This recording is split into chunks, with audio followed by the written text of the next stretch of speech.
करते हैं एक्चुअली 9:40 हो चुके हैं और फिर शुरुआत कर ही लेते हैं अगर ट्रेड्स रेडी हो तो। सचिन, रेडी है ट्रेड सस्ता ऑप्शन की? अनुज जी, दो मिनट आई थिंक। ठीक है, एक काम करते हैं, आता हूँ आपके पास वापस। एक दो ट्रेड्स और निपटा लेते हैं, फिर उसके बाद ये चार का चौका की शुरुआत करेंगे। एक बार जरा स्टॉक लेकर आइए सिप्ला। हल्की सी रिकवरी लोअर लेवल से, लेकिन अभी भी काफ़ी प्रेशर इस स्टॉक में बना हुआ है। और एक बार ओएनजीसी लेकर आइए, ओएनजीसी का इंट्राडे चार्ट। और देखिए ओएनजीसी ने इस महीने शानदार मूव दिखाया है, करीब करीब 9% का मूव ओएनजीसी ने इस महीने दिखाया है। और एक क्लियरली मार्केट ने बहुत टाइम के बाद एक रियलाइज़ किया है इसको कि जिस तरीके से विंडफॉल टैक्स भी कम हुआ है और जिस तरीके से एक डिविडेंड यील्ड प्ले बनकर ये निकल कर आ रहा है स्टॉक, शायद इसके लिए इस स्टॉक में एक मूव बन रहा है। गाबा सर, ओएनजीसी का चार्ट एक बार जरा देखकर बताएंगे, कुछ यहाँ पर मूव बन रहा है क्या? बिल्कुल, बहुत स्ट्रेंथ है, स्ट्रेच्ड है नो डाउट, लेकिन अब भी मूवमेंट है। ट्रेड करा है 157.75, 156.50 का ₹1 का स्टॉप लगा देना चाहिए। पॉसिबल कि 160 की तरफ जा रहा है। यस, ओएनजीसी स्क्रीन पर देखें। अच्छा, एक बात जब हम निफ्टी आईटी की बात कर रहे थे अनुज, आई मीन हिस्टोरिकली हमेशा कुछ स्टॉक्स के ऊपर एक प्रेशर पॉइंट रहा है। आपको याद होगा एसबीआई लाइफ, कारलाइन, उसके बाद एक्सिस में बेन और आपका आईटीसी में।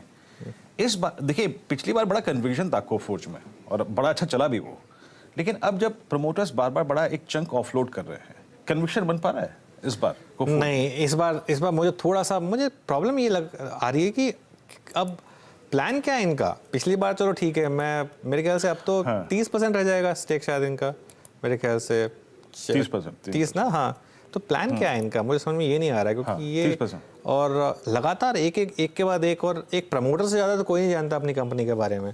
तो ये मुझे लग रहा है कि थोड़ा सा रिस्क फैक्टर ओपन कर रहा है इस स्टॉक के लिए। और इसके लिए अब पहले कोफोर्ज में एक जो आपको एक एडवांटेज मिलता था ना बीरू, वो ये मिलता था कि 70% एक टाइम पे प्रमोटर के पास होता था, फ्लोट ही नहीं होता था मार्केट में। इसके लिए इसमें मूव ज़बरदस्त आते थे। अब ये मूव बहुत वॉलेटाइल बन गए हैं, क्योंकि ये पूरी की पूरी जो शेयर होल्डिंग है वो स्कैटर्ड हो गई है। अब यहाँ पर क्या कोई स्ट्रैटेजिक प्ले, अच्छा एक प्ले बन सकता है यहाँ पर, अगर कल को कोई बड़ा स्ट्रैटेजिक प्लेयर आकर, ये चीज़ तो क्लियर दिख रही है मुझे कि बेरिंग का मन नहीं है कोई इस बिजनेस को रन करने का। वैसे ही बेरिंग एक प्राइवेट इक्विटी कंपनी है, उसका कोई मन नहीं है इस बिजनेस को शायद रन करने का। तो वो शायद आगे जाके इस बाकी के स्टेक को भी किसी स्ट्रैटेजिक प्लेयर को बेच दें, ये पॉसिबिलिटी है एक। वो अगर होगा तो एक बड़ी बात होगी, लेकिन लगातार क्यों बेच रहे हैं? जैसे ही लॉक इन खत्म हो रहा है एक और ट्रांच बिक जाती है, लॉक इन खत्म होती है एक और ट्रांच बिक जाती है। अब ये 30% भी रखेंगे या नहीं रखेंगे, ये मेरे ख्याल से एक रिस्क फैक्टर रहेगा। चलिए अब मेरे ख्याल से चार का चौका की शुरुआत कर लेते हैं अब हम। और सचिन बताइए आपका सस्ता ऑप्शन। अनुज जी, मुझे लग रहा है यहाँ पर मेटल्स माइनिंग स्पेस पे ध्यान देना चाहिए ऑन द पॉजिटिव साइड। पिछले हफ्ते में भी हमने देखा था यहाँ पर काफी कंसिस्टेंट परफॉर्मेंस रही थी on the positive side. And उसमें से जो स्टॉक मेरे रेडार पे रहा था वो है कोल इंडिया का। जिस तरीके से ओवरऑल स्ट्रक्चर है, लगातार इसने अपने 4 दिनों से एक higher top higher bottom sequence maintain रखी है।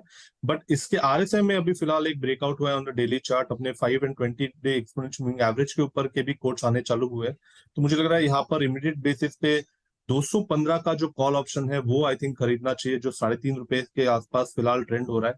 स्टॉप लॉस आपको लगाना है अराउंड 2.2 पे। एंड ट्रेडिंग के लिहाज से मुझे लग रहा है इंट्राडे में ही लगभग अराउंड 4.5 के आसपास की एक मूव बन सकती है। बट पोजिशनली यहाँ पर ₹6 के लक्ष्य के लिए ये पोजिशन होल्ड की जा सकती है ड्यूरिंग दिस पर्टिकुलर वीक। तो खरीदारी करनी है कोल इंडिया में 215 के कॉल ऑप्शन में। ओके, 215 का कॉल ऑप्शन कोल इंडिया का लेना है आपको। फेब्रुअरी